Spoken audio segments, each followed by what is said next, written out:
This site is called Padlet, so I'm going to show you a few different things Padlet does, as well as some new features they've added. So to create a Padlet wall, I'm going to click on the New button. Then we're going to have a choice of what kind of Padlet wall I want. So the wall one is just the original brick-like one. Canvas is a newer feature, so you can scatter, group, and connect content in any way. And these all have previews that you can look at too. Stream, so it just goes from the first person who put something and then down to the very last person. Grid, so it goes from left to right. And then shelf is a new one that you can kind of columnize the different categories. So I'm going to choose wall for right now. And then we'll start designing our Padlet wall.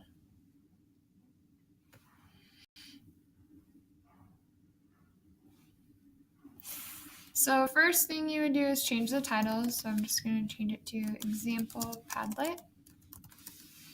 And then a description. So this would be where you put like the directions. I'll just say write and import your favorite poem. And then wallpaper, you can choose a wallpaper, and there's tons of different options in here for what you want as your wallpaper. After you choose your wallpaper, then we can choose an icon. So the icon is just what appears right here. So if it's school related, I generally have something like a pencil or a book, or maybe you're talking about like football, you could use a football player, so you can change the icon. After you change the icon, there's posting settings. So attribution is display the author name above each post. This I generally like to turn on just so I know the student who posted it, or I have them write their name as the title of their post.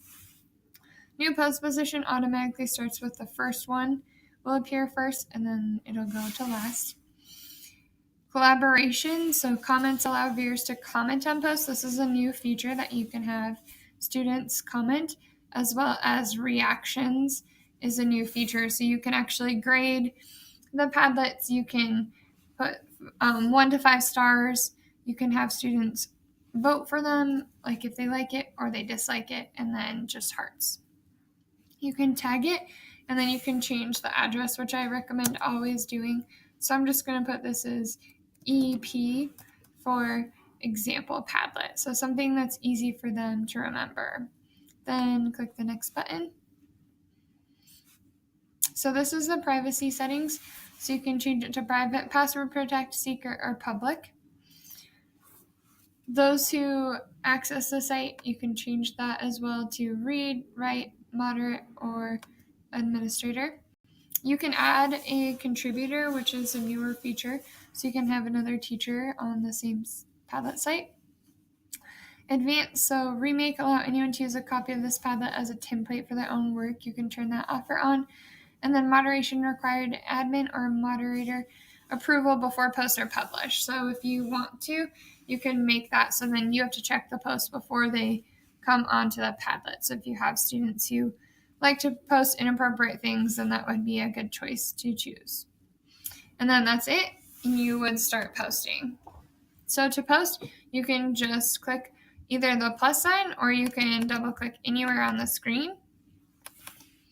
And it starts. So right now, this is me because I allowed it to show the name of them. So you'd put the title. So I'll just say, favorite poem. I'm just going to write Shel Silverstein. He's my favorite author. And then they can import things into here. So you can pretty much import anything: sound, video, a document, a picture, slideshows. So this is a great way for students to post like videos or slideshows, and then other students to be able to watch them and view them, and it's all in the right spot, so easy access for them to find. So I'm going to go back one more time. So if we go to modify, you can still change anything you want as you're doing this Padlet. So that is the basics of the Padlet. Watch the next video to see some of the cool upgrades.